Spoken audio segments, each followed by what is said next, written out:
Did you know that you can lose your ability to think strategically without even hitting your head? Most gurus tell you that isolation is the key to focus. They tell you to cut off your old environment, to lock in. Biologically, this is a lie. Because in 2002, the researchers Baumeister and Twenge published a study that destroys the lone wolf myth. They took a group of high-functioning adults and told them, you are likely to end up alone later in life. The result? Social exclusion, and just imagination of it caused a substantial reduction in logic and reasoning performance. Their performance crashed. They didn't just get slower, they become almost incapable of complex logic. Why? Because when your brain anticipates isolation, it enters emergency mode. It reallocates all your mental bandwidth to solve the survival threat of being alone. It clears your RAM of logic to fill it with anxiety. So when you fire your friends, like some gurus tell you, to scale your business, you are literally paying a tax on your intelligence. And just wait until you hear in a couple of minutes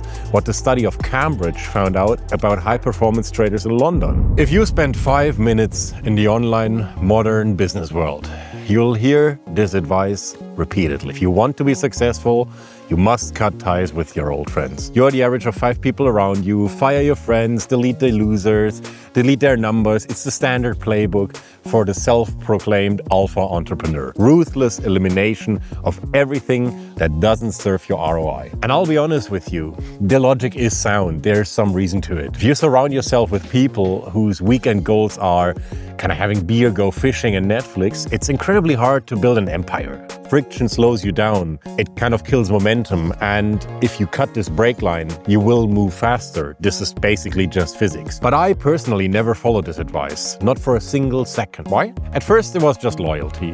I don't do what people tell me if it's against my instincts, especially in a relationship that is transactional, in which it is important that I function for those people. I like my friends too much, and I feel fortunate to have friendships that are as old as I am. But later, during my entrepreneurial years, I wanted to find out more, and I ran the calculation to the end. And the math proved me right. Logic time. Yes, your old environment holds you back.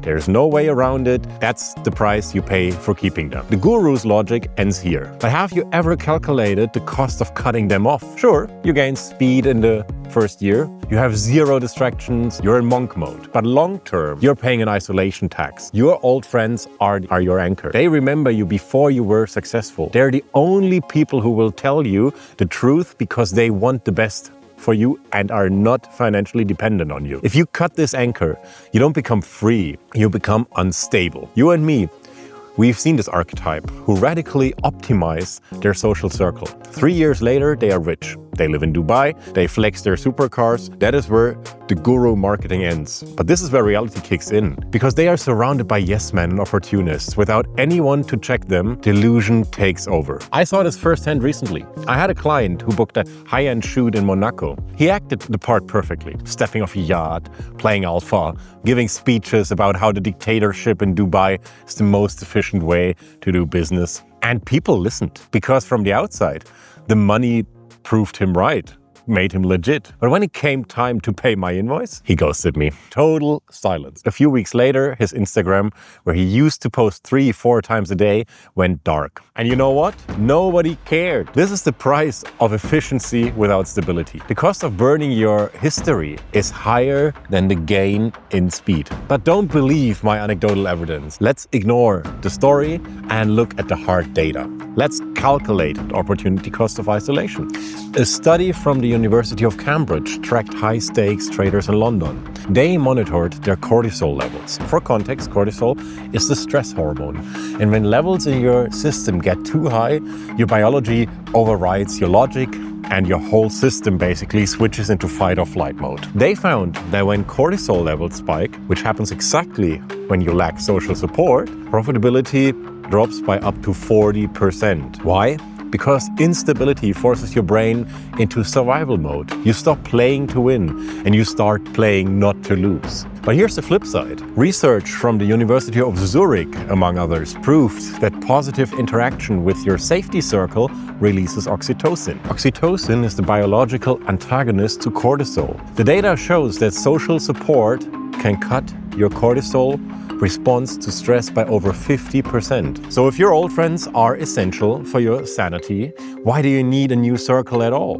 Why not just stay comfortable? Because of what I discussed in the last video. Sociologist Mark Granovetter proved in his groundbreaking theory of weak ties that new opportunities never come from your closest friends. Why?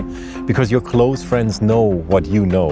They consume the same information. They are an information echo chamber, if you will. For a pivot, you need weak ties. Bridges to worlds you don't know yet. And it goes deeper. Fowler and Christakis analyzed social contagion. They found that influence ripples through your circle like a wave. If a close friend becomes obese, your risk of becoming obese increases by 57%. If they smoke, you smoke. Behaviors are literally contagious. But there's the good news. Ambition is contagious too. And ambition is such an important key to success. So there's the conclusion. You need a dual architecture. Your old friends provide safety. They are your anchor. Your growth circle provides the weak ties and the positive contagion that drive your future. They are your engine. Safety without growth is stagnation. Growth without safety is a crash waiting to happen. So you need both. Don't fire your friends like gurus tell you. And if you're missing the engine, the people who infect you with ambition, feel free to reach out in the comments. My dream of creating a curated circle of like-minded entrepreneurs just started. So this was very likely the last video before our Africa trip starts. Next time you'll see me already probably from the Sahara Desert or from Tangier or rolling from the ferry with this beast behind me. If you like what you see here and if you made it until here, why not subscribe? If you're really generous, why not drop a comment? Thank you.